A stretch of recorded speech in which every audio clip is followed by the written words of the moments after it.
कार्तिक के महीना भगवान श्री विष्णु नारायण के सबसे ज़्यादा प्रिय महीना है और इस महीने में भगवान श्री विष्णु नारायण के किसी भी स्वरूप की पूजन करना बहुत ही ज़्यादा पुण्य फल देते हैं। भगवान श्री विष्णु नारायण ने खुद कुबेर जी को कहा कि कार्तिक के महीने में जो भी मेरे नाम जप करेंगे, दिया जलाएंगे, उनके घर में धन धान्य की समृद्धि की कभी कमी नहीं होना चाहिए। तो कार्तिक के महीना उनको बहुत ज़्यादा प्रिय है। कैसे पूजा करेंगे, बहुत ही सरल विधि से डेली पूजा आपको दिखा रही हूँ। सबसे पहले तो मंदिर में जो हम एक लोटा जल रखते हैं, अगर आप नहीं रखते हैं तो रखना शुरू कर दीजिए, बहुत ही ज़्यादा अच्छा पावन माना जाता है। उस एक लोटा जल जो मंदिर में रहते हैं वो भगवान सूर्य नारायण को अर्घ दे दीजिए। इसके बाद तुलसी पूजा हम कर लेंगे, तुलसी में जल चढ़ा देंगे। अगर एकदम सुबह सुबह आप पूजा करें तो तुलसी में दीपदान भी करें, और अगर थोड़ी सी टाइम हो गया है, सूर्य भगवान आ गए हैं, तो फिर आप तुलसी में दीपदान शाम को करिएगा। ये दोनों काम करने के बाद हमें मंदिर की पूजन करनी है। तो देखिए, डेली का जो पूजा होता है ना, बहुत ही सरल सादा सीधा होता है, ताकि हम डेली उस नियम को कंटिन्यू कर पाए। तो आप मेरे पास लड्डू गोपाल जी, शालिग्राम जी, भगवान श्री नारायण सभी विराजमान है। तो मैं सभी का एक ही साथ स्नान करा के पूजा करके आपको दिखाती हूँ। आपके पास इनकी जो भी स्वरूप है आप उनकी पूजन कर सकते हैं। तो देखिए, सबसे पहले हम भगवान का स्नान कराएंगे। शालिग्राम जी एक ऐसा भगवान है जो साक्षात रूप में घर पर विराजमान रहते हैं। तो इनकी डेली पूजा करना, डेली स्नान कराना बहुत ज़्यादा आवश्यक होता है। शालिग्राम जी की सेवा अगर आपके घर में है तो आप उनकी सेवा बहुत ही दिल से, मन से करिए, बहुत अच्छा रहता है। स्त्रियाँ कहीं कहीं शालिग्राम जी की सेवा नहीं करती है, तो आपके यहाँ पे ऐसा नियम है तो आप मत कीजिएगा, आपके हस्बैंड या बच्चों से करवाइए। शालिग्राम जी की सेवा अगर जब आप पीरियड्स में रहेंगे, सूतक पातक में नहीं करनी है, नहीं स्पर्श करना है, तो काफ़ी सारे अच्छे से नियम रहते हैं, जो नियम को पालन करते हुए हम स्त्रियाँ भी उनकी पूजन कर सकते हैं। तो देखिए, सबका स्नान हो गया, और कार्तिक के महीने में जो विशेष विशेष त्यौहार व्रत जो आएंगे ना, उसमें विशेष तरीके से हमें इनको स्नान कराना है। कभी गंधोदर स्नान करा सकते हैं, कभी फूल, कभी गुलाब के जल, कभी पंचामृत से स्नान करा सकते हैं। इसके बाद देखिए, गोपाल जी को हम ड्रेस पहना देंगे जैसे उनका ड्रेस है। अभी तो खैर इतना ठंडा नहीं है, लेकिन कार्तिक के महीना जब तक समाप्त होने वाली होती है, तब तक थोड़ी थोड़ी ठंडा शुरू हो जाता है। उस टाइम पे आप उनको बहुत बढ़िया तरीके से जो गर्मी की पोशाक अकॉर्डिंगली, जहाँ पे आप रहते हैं उस जगह का जैसे मौसम है उस हिसाब से ठंडी की पोशाक पहनाना शुरू कर दीजिएगा।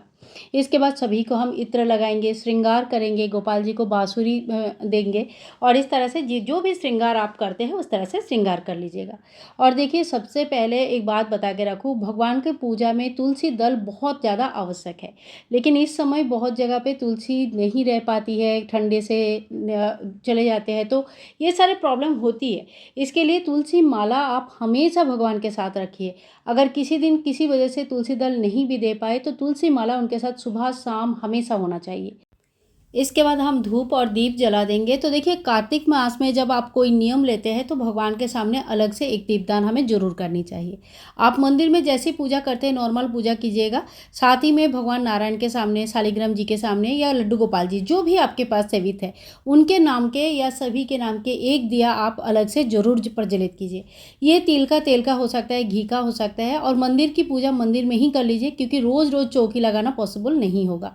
तो इस तरह से दीप जलाएंगे, फिर आरती कर लेंगे। कोई भी अगर मनोकामना की वजह से आप दीपदान कर रहे हैं तो मतलब पहले दिन जो आप शुरू करेंगे पूजा कार्तिक के, उसी दिन आप संकल्प ले लीजिए कि हे भगवान, यह मेरे मनोकामनाएं है। मैं आपका अपना नाम, गोत्र, शादीशुदा है तो आपका हस्बैंड का गोत्र ही आपका गोत्र होगा, और स्थान और आपके मनोकामना बोलिए, और हे भगवान, मैं यथासंभव कोशिश करूँगी कि कार्तिक के पूरे महीने में मैं अपने दिल से, मन से आपका सेवा कर पाऊँ, और मेरे ये मनोकामनाएं आप जरूर पूरा कीजिएगा। तो कोई भी शुद्ध सात्विक जो मनोकामनाएं हैं, इस तरह से भगवान के पास आरजी लगाया जाता है कि वो आपका सहायता करे, आपका हेल्प करे, ताकि आप अपने मनोकामनाओं को पूरा कर पाए। इसके बाद हम भगवान को भोग लगा देंगे। तो अगर सुबह सुबह आप ये पूजा कर रहे हैं तो दूध का भोग जरूर लगाइएगा। मैंने गोपाल जी को उठाकर सबसे पहले दूध का भोग लगा चुकी हूँ, इसीलिए मैंने यहाँ पे दोबारा नहीं दिखा रही हूँ।